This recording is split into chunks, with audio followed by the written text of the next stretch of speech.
Hello everybody, it's Miriada here once again, and welcome back to another figure unboxing. Woohoo! This is part of our December 2017 haul. This is Charlotte Ferrier.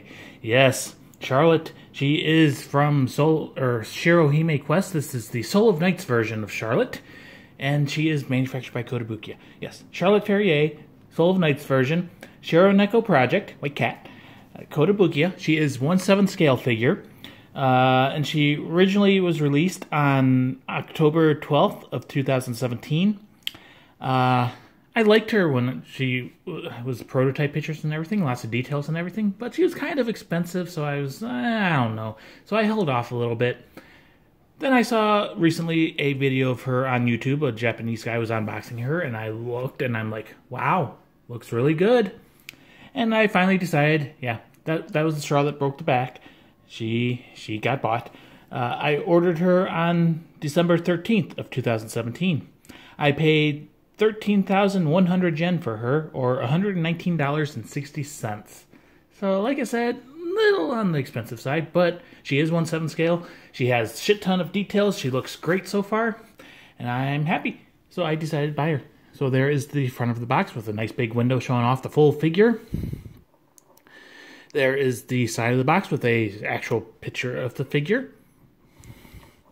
There is the back of the box, multiple pictures of the figure, and the other side of the box showing her from the back. I mean, look at that. Look at that coat. Look at that detail.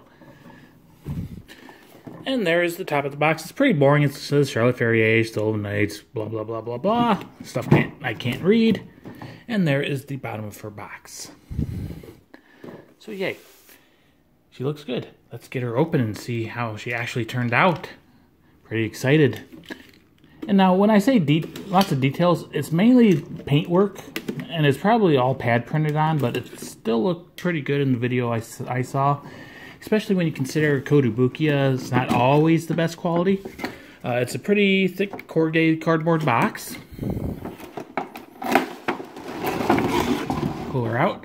The inside has like a dark red and to black gradient, kind of like a sky scene with some like stars and stuff. So woohoo! Put that off to the side. And there is Charlotte in her blister packaging from the front. She looks even better out of the box. From the side, the back, there is a separate blister for her wing pieces. And the other side. And back to the front. On the bottom, there are some instructions taped to it. So we'll pull those off, and then we'll try to open it up and look at them.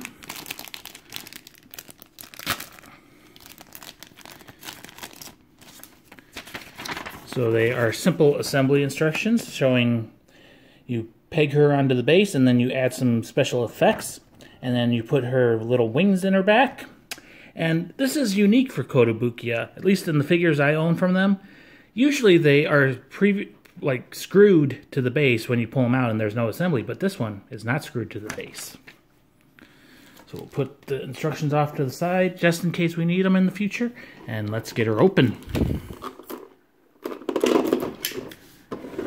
So we'll cut the tape on the sides.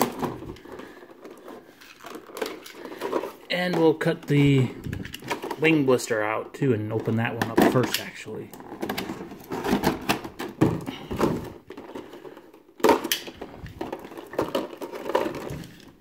And once more on the top.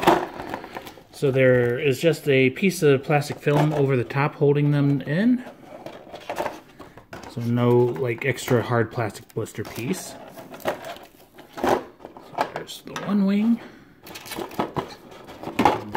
Peel this one off. It is very sticky. Go ahead and peel that. Pull that one back down. So there are her wing pieces. This one has like a big red jewel and a small green jewel. This one is opposite. So a small red jewel and a big green jewel. The wings themselves have some clear yellow plastic. Looks pretty cool. There they are from the back. And then we can see the tips are at different angles, so this one pegs straight in, this one kind of is at an angle, and they stab into her back. Paint looks nice and clean on them. I mean, there's just some black stripes and everything, but looks clean, no bleeding. And I like that translucent effect. So let's go ahead and, wow, a very tight blister. There we go. So we'll pull out her base. It's in a plastic bag. So there is a painted pattern on the base and one flame effect already attached. The flame effect is made out of transparent, shiny plastic. Looks pretty dang cool. It looks like it even has some shading inside that plastic, which is a very nice touch. There is a big hole for her boot and a little hole for another flame effect. Over here, there is another flame effect inside a little plastic bag.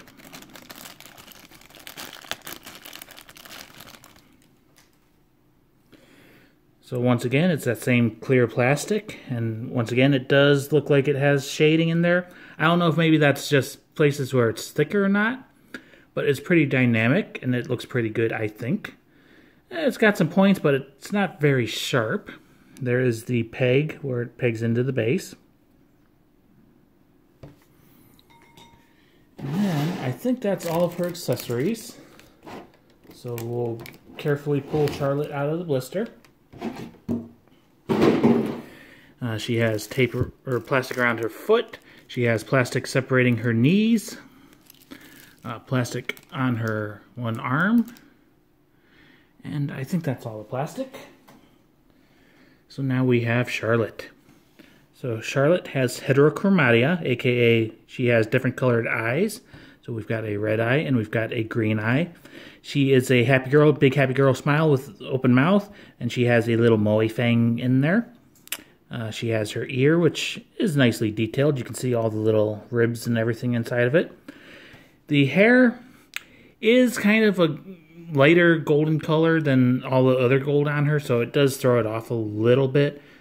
But it is a little shiny, kind of makes sense, but it's sculpted very nicely. I do like the double braid she has on the one side.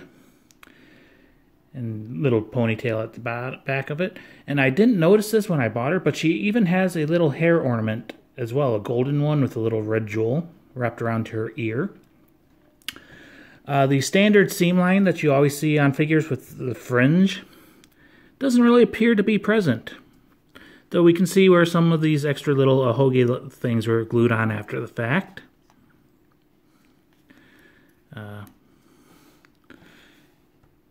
She does have a nicely defined belly and a nice little belly button. She has modest-sized boobs in the anime figure world. Yeah, they're very nice size. She does have some nice sculpted armpits. And a pretty tight outfit. Nice belly, nice hips. And she has some shorts on. And a little belt with more the green and red jewels. She is a pretty asymmetrical figure. So like you'll notice like the red and green are always on separate sides, and they usually alternate. So like here the eye is red on her right, but then the jewel is red on her left, and green is the opposite of that. She has the little like hip armor pieces, and they have that printed detail on them. Looks very, very nicely detailed. Legs are nice and smooth. Her boot has a little wing on the ankle.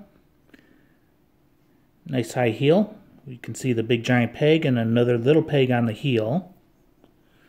The other leg is bent at the knee and is up in the air. We do see the inside of her cape is like a pinkish color, and it has a gradient to a purple up underneath, which is a nice little touch. And if we look, yes, we can see her booty a bit. She has some very tight pants on. And it looks like you can almost see some like panty lines in there too. From normal viewing, you'll never see that, but hey, we gotta check out all the details. There is the back of her coat.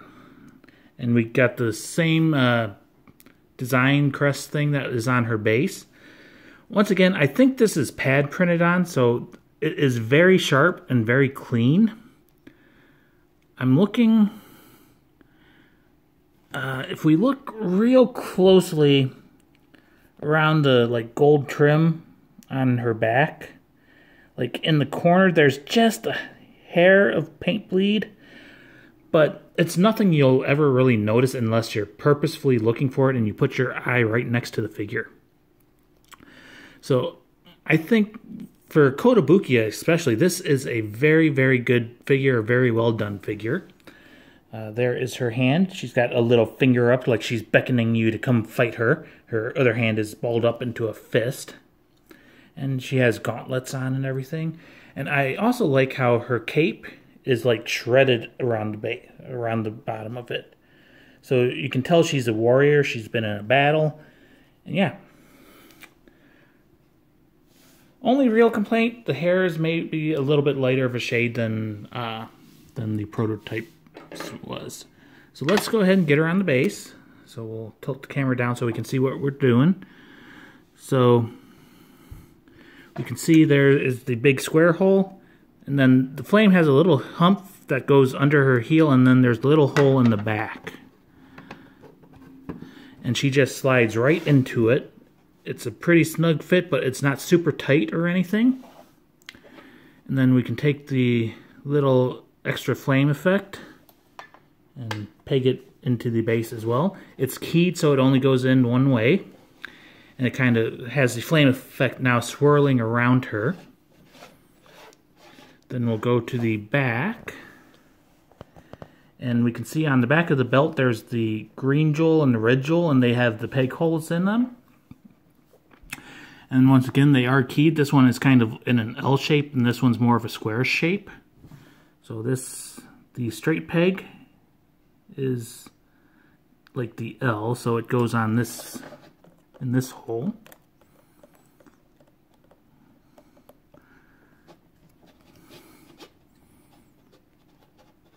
This is a pretty tight fit. And then this one is more of the square shape. So it goes in this hole.